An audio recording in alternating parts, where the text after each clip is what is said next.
go. Welcome to the Fully Involved Podcast, and we're back again today. This is brought to you by Local 1403 and Miami-Dade Fire Rescue.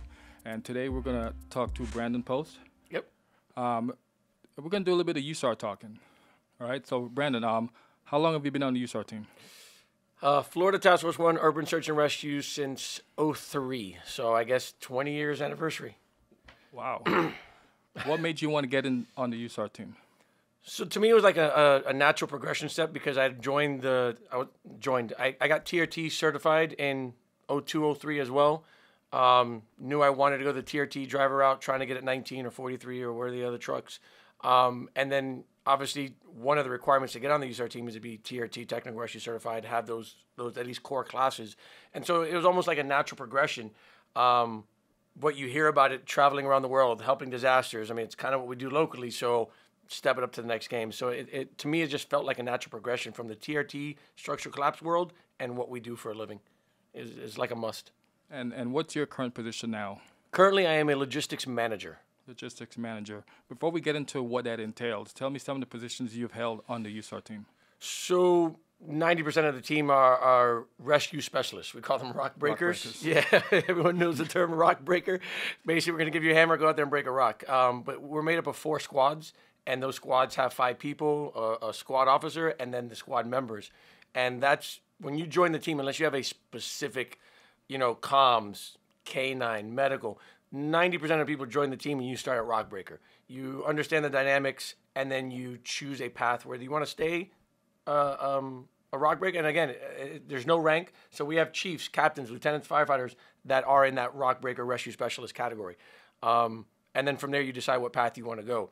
I never got promoted on the department, never got promoted in USAR, but then I went to the logistic aspect. And then once I went to the logistics aspect, that's where I started to move up. Okay. No hazmat? I got to represent hazmat. I know. I thought we were going to get along here. No, I never want to be the hazmat. Just my opinion here, I don't believe in master of those traits. Many traits, master of none, all those certs, all that phrase. I've chosen the TRT world, and my goal is to be the best technical rescue technician I can be. The more certs I get, it's a hard aspect to be amazing at all of them, and I don't think I'm that good to be amazing at all of them, so I want to be the best I can at one, and I've chosen that TRT world. If I ever got into an accident, I want you to be coming to my call. Hopefully it doesn't happen. That's what we do. But listen, so logistics manager, so tell us what that entails. Ooh, so logistics, if anybody understands the term logistics, it's basically everything. From just the day-to-day operations, it's maintaining the equipment at a constant state of readiness. That is our job at our warehouse. Everything has to be ready to go because we all say hurricane season. That's our bread and butter. But we don't know when the next disaster is going to happen. Right. An earthquake, a terrorist act, or building collapse recently. So you never know. So everything down there at that warehouse has to be ready to go at a moment's notice. And so it's maintaining that stuff because stuff sits, doesn't do good. We need to start the generators, make sure they work, make sure they operate, and then we can't leave fuel in them. We got to drain and purge the lines. Wow. And so we have 14 generators. And then you got to do that to the chainsaws. And we have 8 chainsaws in the front lineup. We have to operate the vehicles. We have 14 plus vehicles, diesel trucks that want to run. So we drive them to Palm Beach and back just to exercise them to run them. Well, it takes several people to drive 14 vehicles there and back. So it's just a constant state of readiness. I equate it to cutting the grass on the turnpike. As soon as you get to Florida City, turn around, start at Palm Beach, and cut it again. Like, you're never done. So logistics is just maintaining that all together. Then when you go into the logistics manager aspect, then there's the paperwork.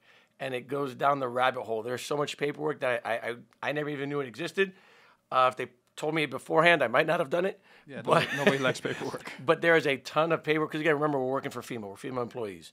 So the thing that I didn't realize, like, I have to do a performance evaluation for everybody after every deployment. As a rescue spec, I didn't know that. As a log spec, I didn't know that. Once you go to the manager position, I have to do an eval of all my subordinates after that deployment's over. I didn't even know you had to do that. If I lend you this microphone, I have to do a form. If I give you this microphone, I have to do another form. If I want FEMA to let me go buy food for the entire team, I need to ask permission and send them a form. If this microphone breaks, I need to do what we call an LMD. I need to do another form. So it's FEMA. You could imagine there's a booklet of just forms. Wow. So on top of maintaining the equipment, Then there's the aspect of the paperwork and the ordering. So it's nonstop. Again, you go down the rabbit hole. There's nothing logistics doesn't do.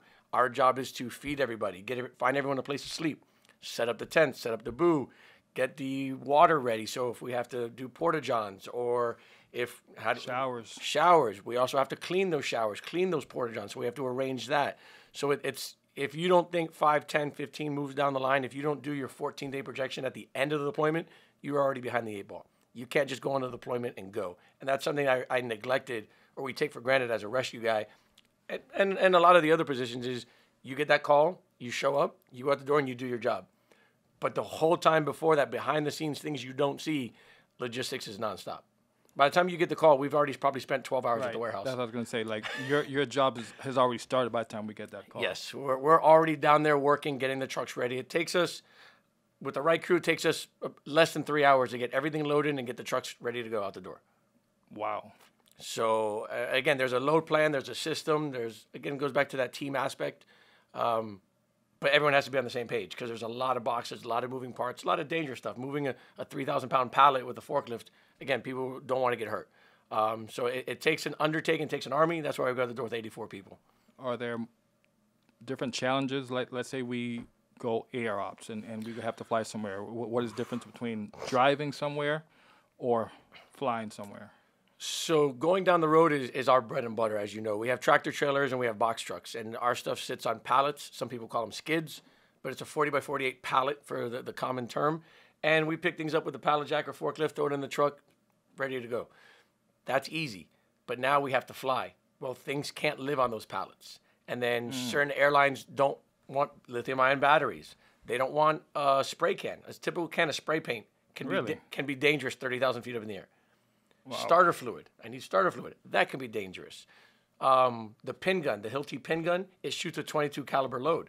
Well, that's an explosive. That's a firearm. They don't want that on the plane either. So there's the generator that I talked about running and purging it, even though I purge all the fuel out of it, there may be vapors. And again, what ignites? The vapors. So hazmat guy, right? So now those vapors, they want to make sure that thing's been cleaned and purged and there's no vapors because at 30,000 feet, you don't want that explosion. I go out the door with 14 generators. Each one of them they consider a hazard. So flying is a whole nother animal. I'm not just taking a Halligan and 80 people. Is there a difference between flying with the military or commercial? Commercial, yeah. The military I like better because they're structured.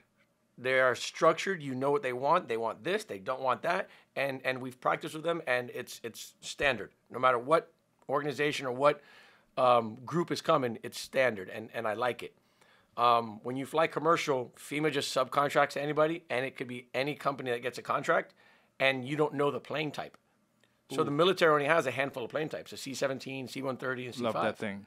Yeah. C-17 love that thing. But now you start going into the MIA world on that north side, and it could be 737, 727, Boeing, it could be any fuselage type, and we have no control over it. We hand them our stuff and say load it, and they load it any way they want. So now when we hit the ground, you say, "Hey, Brandon, I need a screwdriver." I have no idea where they put it. Wow. When I load my pallets with military, I know exactly where everything is. It's my load plan. They just have to approve it. With commercial, it's a free for all. I don't like it, but that seems to be the way they're going more. Wow, man, that I didn't know. So when we hit the road on the street, like what was some of the most challenging deployments that you've been on? So challenging deployments, it's funny, the ones where you work in Katrina, in Surfside, those things to me are the easy ones because everyone's working. It's the ones that take long time driving, or the ones where we have to stage somewhere for a while, or the ones where there's not a lot to do and you have 84 people that have downtime. It tends to be 84 firefighters don't want to sit and do nothing. Right. Or we say, "Hey, help us clean these boxes." They're like, "Yeah, no." So the real deployments are the easy ones for me because they just want tools and they want to work. And I'm like, "Let's go, let's go, let's go." It's the other ones that are tough. But the most challenging thing for me when we leave is getting 84 people to go to the bathroom on the road. Yeah, that could be tough. So what people don't think about is, again, they sit in a passenger seat, sit in a bus. Well, before we even leave the warehouse, I have to choose, as a log manager, I have to choose our path. We're going to Texas. We're going to Teeks. You have to choose the path. What is the path that we're going to get there? You have to be there by 1 p.m. So we have to reverse engineer. What time do we need to leave? How many stops do we need to make? Reference fuel, because you got to know what's your weakest vehicle, how many miles it can make on fuel, and then where the stops are. We can't just stop at a Shell gas station. We have to make sure the box trucks and the tractor trailers can fit. So our travel plan is huge. Not only that, but who's driving what vehicles? CDL drivers need to be driven. They have to be rotated. They can't just drive for 24 hours. They have to be rotated. So there's a lot of logistics and planning involved, and we do work hand in hand with planning. We work with planning as far as that kind of stuff. But then when you stop to get diesel to fill up the vehicles, 84 people want to get something to eat or go to the bathroom. Go to the bathroom. That 10-minute stop becomes a 45-minute stop. And we stop 2 more times. And how do you tell someone, no, you're not going to the bathroom? No, you're not getting something to eat. So it becomes quite a challenge. I understand the nature of the beast. It just becomes a challenge logistically for us. It's a time issue. So that, to me, is one of the hardest. Definitely makes sense. What you mentioned Surfside. Surfside, was it easy because it was close to home, or did it have its own challenges? So Surfside's challenges were simple. The entire building collapsed. We don't have anything that can move it. The bridge collapsed, FIU bridge collapsed. We don't have anything that can move that kind of stuff. So we're doing tunneling and doing small operations, waiting for the big cranes to show up. Right. Until the big cranes show up, we're doing small operations. So the challenge wasn't anything like being close to home. That was easy. Yeah, because obviously we can get here very quickly. Our resources, Miami-Dade Fire Rescue supported the event. So we're not just Florida Task Force 1 sitting somewhere by ourselves asking for some other department's help. It's our own backyard. So the help was limitless and amazing. The challenge was just the entire building collapsed. Right. And so waiting for those cranes to finally show up and get in position to start moving the bigger pieces, that's why we're doing the first 2 days was the basic rescue operations, tunneling to see who and what we can save by moving small pieces. We weren't moving anything. We were cutting through things. Right. So that was the challenge, is just waiting for the equipment that we don't have. Okay, so we have some new trucks coming in? Yes, so thanks to, budgeting and with, money from Surfside, from COVID, and from other aspects that the department, the state, and FEMA has helped us out with, we were able to secure new vehicles from pickup trucks to box trucks to semis. They are currently getting stickers on it, branding, we call it, putting our logo, the name, Miami-Dade Fire Rescue Task Force 1. Emergency lights, because we do emergency, when we go to the deployment, we are in emergency status that way. And so they're just doing the final touches before we put them in service. And then there's some training to be involved in because they are different. They are new. Some of our other vehicles from 2006. Now, the difference from a 2006 truck to a 2023. Night and day. A lot of differences. So we need to get our loggies and other people that drive the vehicles up to speed and put them in the lineup. So, yeah, we will be getting not only a new equipment in the cache, but also new vehicles. So it's a very good time for the task force. Uniforms look nice. Everyone benefited from last year from all the new uniforms. So everyone revamped, Chief Webb revamped the entire uniform. So everyone has some nice Garrison shirts. I mean, there's a whole goodie bag everyone left the warehouse with. Love it. I bought a pair of those 511 shorts. They were like $70, $80. And then I was like, what? We get a pair of these shorts? 511. Anything 511, the price on it. So, I mean, it's good stuff, but anything 511. It's quality, but you're going to pay. So, yeah. So there was like 20-something items on Art's shopping list, I call it. His little goodie bag that he gave out. So, again, it's a very good time. It's a lot of work for logistics, though, because now we get new chipping hammers. All right, well, I have to go into the lineup, take the old chipping hammers out, document that I'm taking these serial numbers out because we document serial numbers, and then I got to put these new ones in there, document those serial numbers. You got to train everybody. And then I have to update it to our database system. We have a database system, DB Solutions, everyone knows, and we have to update it to that software. So, again, these are all the things that logistics do. Currently, we're doing annual inventory.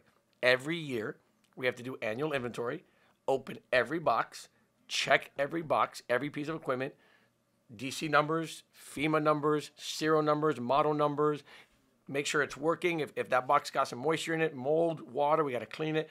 Every box gets opened annually to do annual inventory. That's why it's called that. You don't have enough people on staff to do that. How do you accomplish this? Sheer will, determination, and I don't know. It gets done. It gets done. Maybe 13, 14 months instead of every 12. The annual inventory gets started at 12 months, but so like right now we're currently into it and we're a third of the way done, maybe a fourth of the way done, I'd say, to be nice. Wow. So that's where I'm leaving after we're done with this. That's where I'm going to the USAR warehouse, to continue working on annual inventory. I guess we got to get you out of here, or I'll be getting a phone call from Art or Brandon. No rush. They have no idea where I'm at. But yeah, so again, that's those behind the scenes things that people don't realize that we do as logistics. And we invite people to come down there. Don't come down there unannounced, but contact myself, Art. One, we need the help. It doesn't always have to be a loggy. It could be any person, because the hazmat cache. Yes, I do know their cache, but I'd want them to come not only get familiar with it, but also help me maintain it. For comms, yes, I understand it, but I want comms to come. So we try to get certain people from all the specialties to come down, and it helps us with just manpower, but it also gets them to understand and learn the cache and organize their own cache. Because logistics, I don't mandate anything. My job is to furnish you. Correct. You call for something, it's my job to get it to you and maintain it. I don't care what you put in that box. I need to know what's in that box so I can make sure it's ready for you. That's my job as a logistics. I'm a facilitator. It's like being a driver. So that was the other aspect of moving to logistics. It's just it's that, to me, it's that fundamental growth that from a firefighter, a tailboard to a driver, now you go from a rescue to logistics. I understand how to support my crew. Is there a difference between a state or a federal deployment as far as what on your end on what you do? So from almost anybody's position, obviously TFL, but from anybody else's position, there's none. From logistics, yes. Because now in the state, there's certain equipment we're allowed to use and certain equipment we can't. So there's certain tools and vehicles that I can use and certain vehicles I can't. And then the paperwork is completely different. The state of Florida, all that paperwork I talked about, the state of Florida uses their own documentation. It's less, but sometimes less isn't good. Because now when something breaks or I need them to help me replace something, their paperwork isn't as Streamlined, thorough. Yeah, it's trimlined. So to get the reimbursement or to get something is a little bit harder. Whereas FEMA, because there's documentation for every single step of the way, and yes, obviously there's FEMA money, the government involved, it's a little bit easier. So the document, you can trace that document a lot easier. Got it. So yeah, there is a big difference for us paperwork-wise doing a federal deployment versus state, and then a minor with the equipment. So if everyone knows the Hackney's a state asset. It's a state asset for us. Oh, awesome. I did not know that. Knowledge is power. I know you have your truck. Did you get a new truck? I know you Who's you my have, truck? Well, not the truck that the loggers use, where you have everything set up. So Support 4. Support 4 is our loggy truck. So we have not received, yes, we have received it, but it is not in service yet. Okay. So yeah, we've received almost, I want to say 90% of our vehicles, but we haven't placed them in service yet. Because again, we're putting hitches on it, we're putting campers on it, we're putting it takes time. Yeah, the radio in it. So there's all those things that we're doing. It's not the 2-week Dade County sun test because there's other aspects with FEMA that we have to do with it. So yeah, we're getting those ready to put in service. So we haven't gotten it yet. Looking forward to the new trucks and the new equipment. And yeah, it's been a long time coming. It's impressive. It's the first time we've seen it in our career, the amount of equipment that we've come in and all of our new vehicles. Again, those vehicles are from 06, so we barely got to see them come in. And the mileage on them isn't that much, but just by age, they're really old. If you've been in some of our vehicles, again, just the sun baking, the cracking of the dash. So it is bittersweet, but I do look forward as well to getting these new vehicles. We got some Kenworth vehicles, and we got Mack vehicles. I'm a Mack guy because of Bulldog. But so we got a mixture of Kenworth and Mack. So again, it's people learning the differences. It's like Pierce, Sutphin, and all that other stuff. So yeah, we do have that education aspect. So it's going to be fun, but there's going to be some learning involved.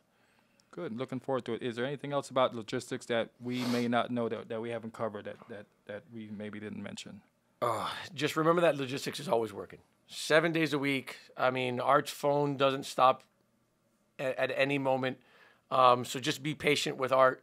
1,000 things, 1,000 people, and then the warehouse. So, we're trying to get a new warehouse. I'm not even going to talk about that on the podcast, so erase that from the records.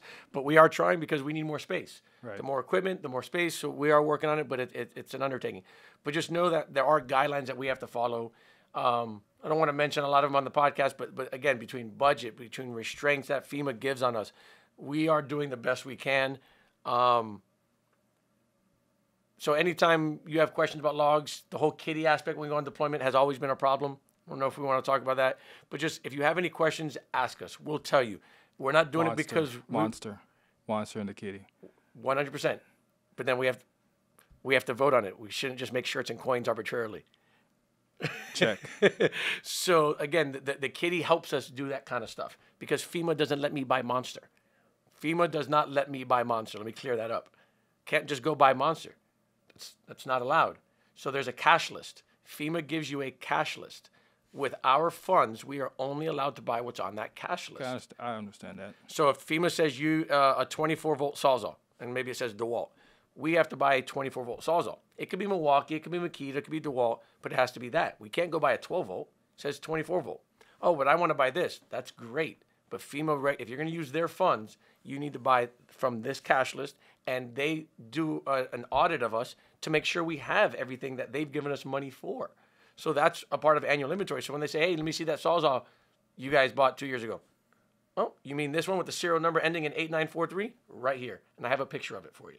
So that's a part of what logistics does with that annual inventory.